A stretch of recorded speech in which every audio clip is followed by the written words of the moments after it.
2nd of March 2018. Today's Road to Brexit speech, the Prime Minister's third major Europe speech, was her most successful so far. Although it's hard to understand why much of the content could not have been delivered months, if not well over a year, ago, it is better late than never. Theresa May was more honest about the trade-offs inherent from Brexit, something for which Open Europe has long called.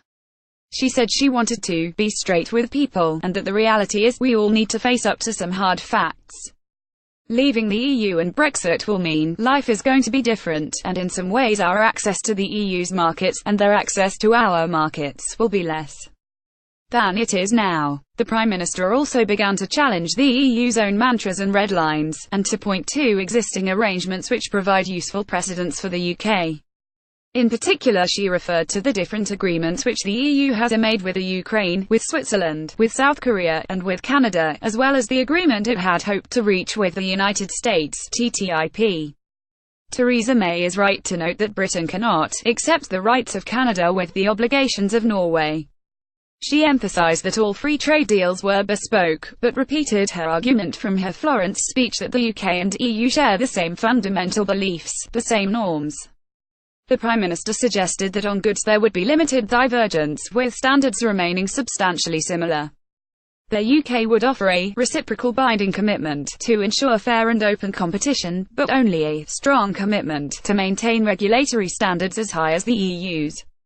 Theresa May noted that it would, however, be open to Parliament to move in a separate direction from the EU on goods regulation in the future, knowing that this could mean a loss of market access.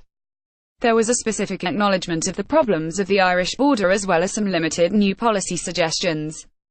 The Prime Minister admitted the UK has a responsibility to help finding a solution, but noted that it could not do so alone. She also fleshed out the two customs options which her government set out in the autumn of last year.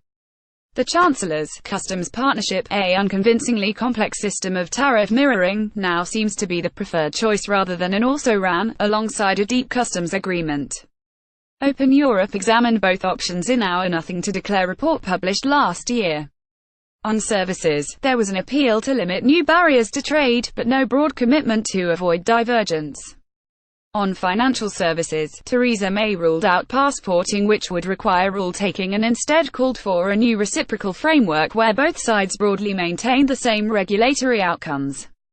A speech from the Chancellor will set out further details shortly. The Prime Minister also committed to seeking associate membership of regulatory bodies for medicines, aviation safety, and chemicals.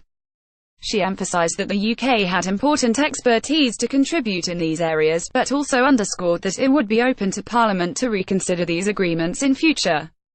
An important concession was to note that associate membership would mean following the rules, and paying for the privilege.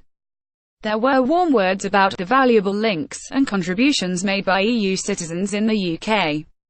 Theresa May re-emphasised that free movement would end, but hinted that things would not be too difficult for EU workers coming to the UK.